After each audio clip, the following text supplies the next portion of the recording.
Hi everybody. I just am going to do a quick post for this week. We're beginning week 5. You just did your midterm. We will have a review of the midterm exam on Tuesday at 7 p.m. Details to follow. If you want to participate, you are required to fill out the form that I posted on announcements and send it to me. Essentially, what you're saying too, when you sign that form, it's a confidentiality agreement that you will not share anything that you have learned in this session. So it's very important to ensure that you sign that to maintain the reliability of the exams. Okay, so week 5, we start out with our devotion as we do every week, and you have some PowerPoints and some videos. Now this week is going to be about the cardiovascular and lymphatic systems. You have some background reading here and required reading, and a group study discussion. Okay. Now, let's look down here. You see that you have this disease portfolio here. It's not actually due. But what these 2 entries here are so that you can submit your portfolio there and check your Turnitin score to ensure that it has a low plagiarism percentage. Okay? So let's look at this, and we'll talk about this paper a little bit more later on. Okay, so here is week 5 and 6. Now I did assign you to groups, and but the group is the same that you've been in, and but I assigned new leaders. So let's look to see what your case study is going to be tomorrow at 8:30. You're going to have a drawer open and work collaboratively.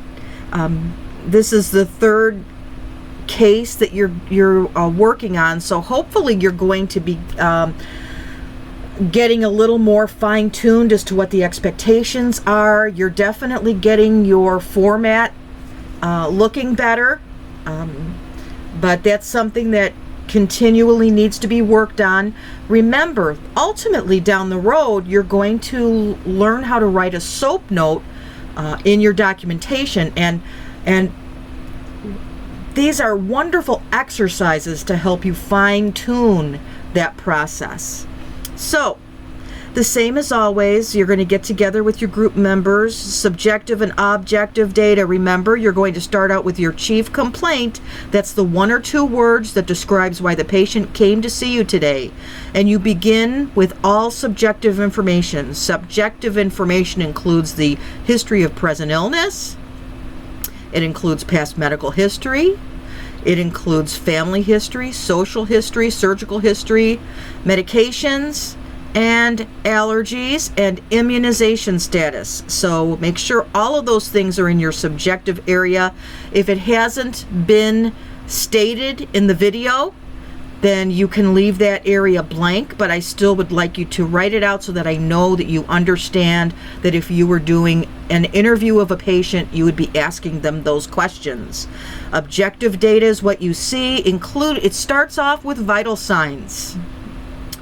All right. So then you're going to post collective differential diagnoses, including subjective and objective information from the patient video and assessment. Additional labs. Remember, if you are using labs, you are going to write down the normals. Differential diagnosis with rationale for each potential diagnosis. You have to have a minimum of 3 to 5. And these differential diagnoses must have a rationale, so it's not enough for you to just say it. You have to explain why you chose it. Thursday, the healthcare provider's differential will be revealed, and you'll compare your differential diagnoses with that of the healthcare provider. The group will work collaboratively to prepare a final diagnosis of the case, including the rationale of the diagnosis.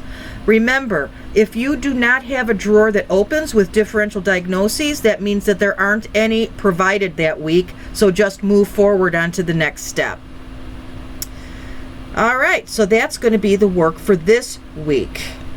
Submit the diagnosis with rationale by Sunday. And then we'll talk a little bit more about the paper in a day or two. I just want you to absorb this, get your groups ready and getting going, and we're going to look at the exam, and then we'll focus a little bit more on the paper maybe come Wednesday. All right? So have a good evening. Good night.